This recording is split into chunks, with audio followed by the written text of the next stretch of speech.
I was in Tokyo completing a deal that would change everything when I received the email. The subject line nearly made me drop my phone. The house has been sold. I'm Sophia Mitchell, and I'm 32. I had been working on something my parents didn't believe in for the past 10 years, an empire of tech consultants worldwide. But none of that mattered now. As I stared at my mother's email, they recently sold the house. I owned it, or it was meant to be anyway. That small down payment you made was far less than the fantastic offer we received. The words of my mother gleamed smugly on the screen. The documents have already been signed. It's finished. As I read further, my hands began to shake. My parents' home, where I had been making mortgage payments for 5 years, was gone, and they insisted on using their name only till you're more established. While I was overseas closing the largest sale of my career, they had sold it right out from under me. I ignored my Japanese companion's worried glances and excused myself from the meeting.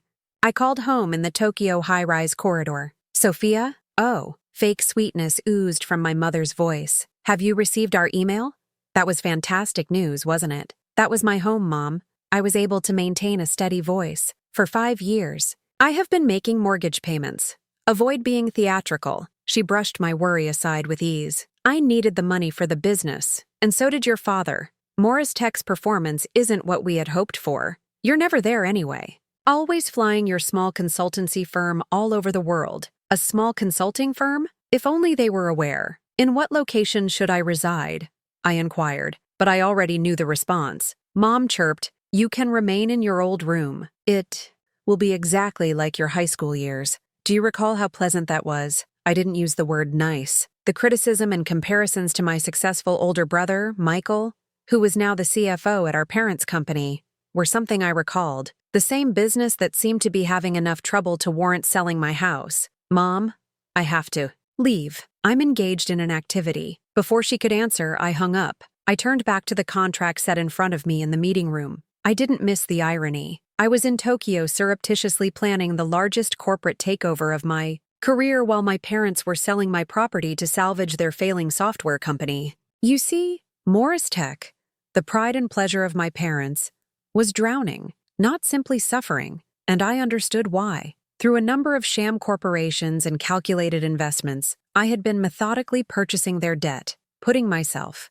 in this position. They believed that I was operating a small consulting firm. Actually, I was the chief executive officer of Phoenix Global, one of Asia's biggest tech consulting and acquisition companies. Depending on the circumstances, we specialize in either reviving or dissolving failing businesses. Once more, my phone buzzed. Michael texted, Mom informed you about the home. Business is business, sis. I'm sorry. Business is business. How many times had they justified their behavior with that phrase?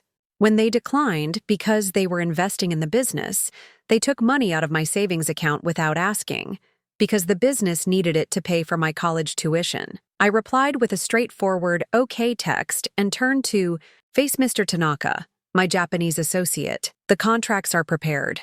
I inquired in fluent Japanese, which is another ability my parents were unaware I had. He passed a folder over the table and nodded. Everything is set up.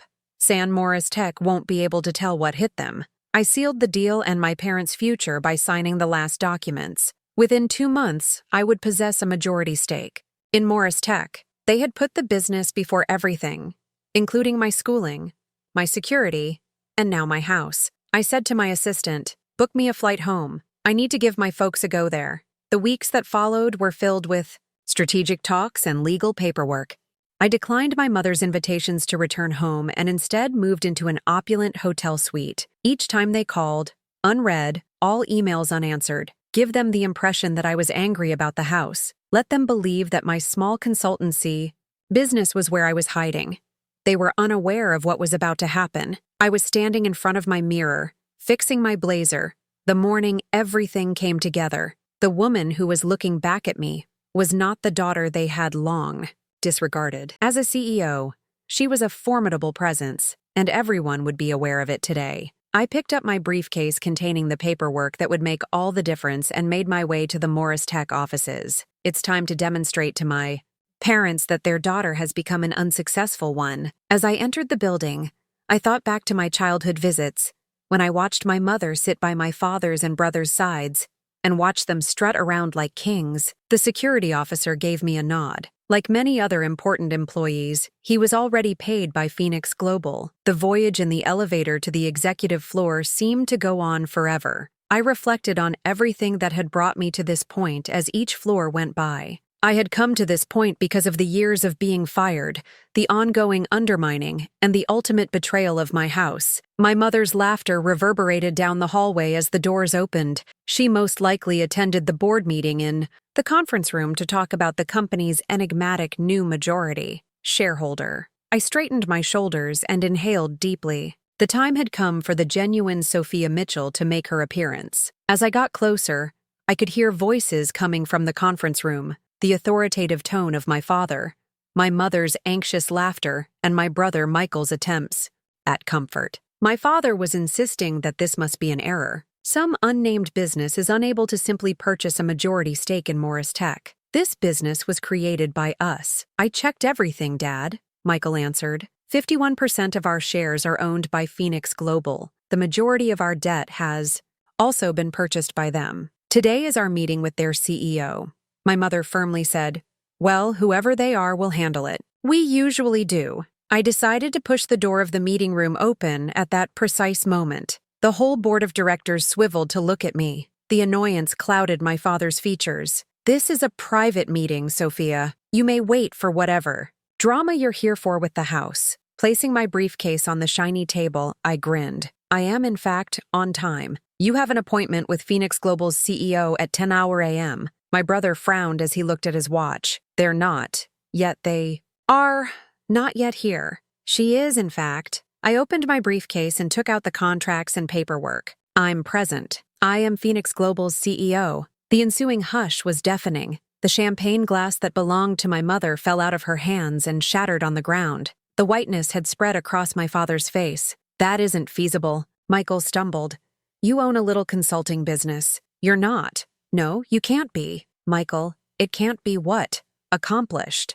A CEO. It would be a huge letdown to create something larger than Morris Tech." I laid out the papers on the table. "Everything should be in order, I believe. The corporation currently holds a majority stake in Morris Tech." As he read, my father's hands trembled, and he rushed for the papers. "It's a joke. It must resemble the absurdity of selling my house without my consent." I spoke steadily. "Or the absurdity of taking money out of my education fund without asking. Or about the joke about telling everyone that I failed while establishing a multinational empire. We required the funds for the business. Every week," my mother interjected. "Our legacy was being safeguarded. Your heritage?" I chuckled. "Mom, look around. My business is now your legacy. Phoenix Global focuses on reorganizing failing companies. Morris Tech has been in trouble for years. This cannot be done to us." The voice of my father broke. "We are your parents. Business is business." I returned their favorite quote to them.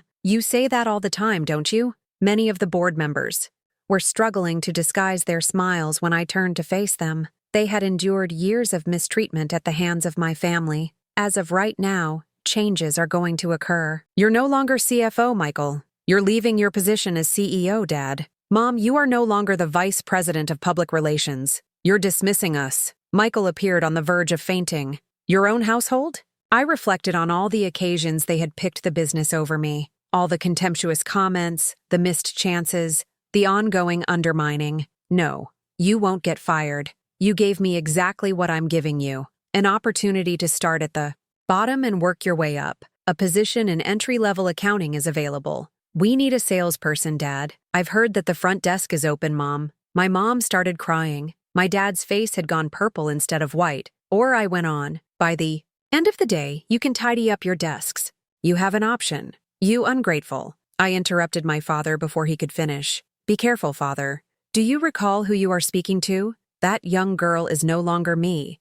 Your boss is me." After gathering my papers and making my way to the door, I stopped. "What about my house then? The one you offered for sale? Concerning the business that bought it?" By tomorrow, the new D will be in my name. Their expressions were priceless. Years of being written off, being viewed as a letdown, and having my accomplishments downplayed, it had all brought us to this point. At tomorrow's 9 a.m. board meeting, I made the announcement, "Don't be late." Although those of you who are still employed, I grinned at my relatives. The rest of you can go to security and retrieve your personal belongings. My heels clicked on the marble floor as I left. I could hear my mom crying, my brother's startled stillness, and my father's furious shout. However, their responses were irrelevant for the first time in my life. They never believed I could build what I had. I had accomplished more than they could have imagined. Most significantly, I had at last demonstrated to them my true self.